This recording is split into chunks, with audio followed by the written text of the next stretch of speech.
আমার জাতি যদি একটা কাজ করত, শুধু ৫ নামাজ পড়ত, আমার জাতি যদি একটা মাস একটা কাজ করত, 11 মাস যা করলো আর না করলো, রমজান আসার সাথে সাথে যদি সবকিছু রাইখা কমর কাইসা ইবাদতে লেগে যেত, একটা মাস, কেন একটা মাস তো একটা মাস না, রমজান কিন্তু উম্মতের মাস। কার মাস? কার মাস? আবার কেন না রমজান আল্লাহর মাস। এই মাসটা এই উম্মতকে আল্লাহ গিফট দিছেন। গিফট, গিফট কেমন হয়? কেমন সাজান সাজাইছে, কেন না গিফট দিছে, সাজাইছে কেমন? এক নফল এক ফরজ, এক ফরজ 70 ফরজ, এক রাত্র 83 বছর,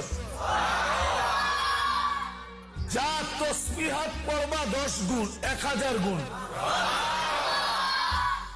এটা হলো সাজানো, এটা হলো কি সাজানো। এই মাসটা দিছিলেন আমাদেরকে গিফট। রমজান উম্মতের মাস। আমার জাতি যদি শুধু রমজানেই ইবাদত করত,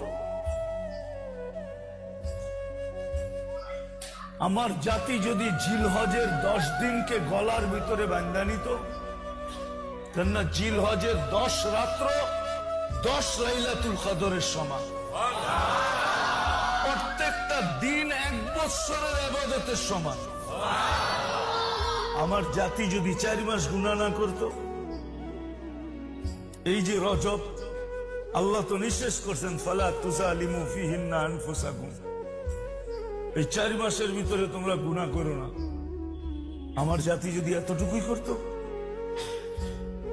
তো মেরে দোস্ত, আজকে আমরা নির্যাতিত, আজকে আমরা সুখ হারা, শান্তি হারা, আজকে আমরা সুখ হারা, শান্তি হারা, সারা দুনিয়ায় নির্যাতিত।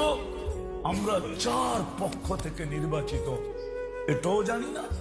কয়বার নির্বাচিত এটাও জানি না।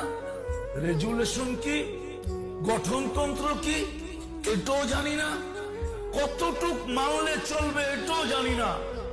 এই জন্য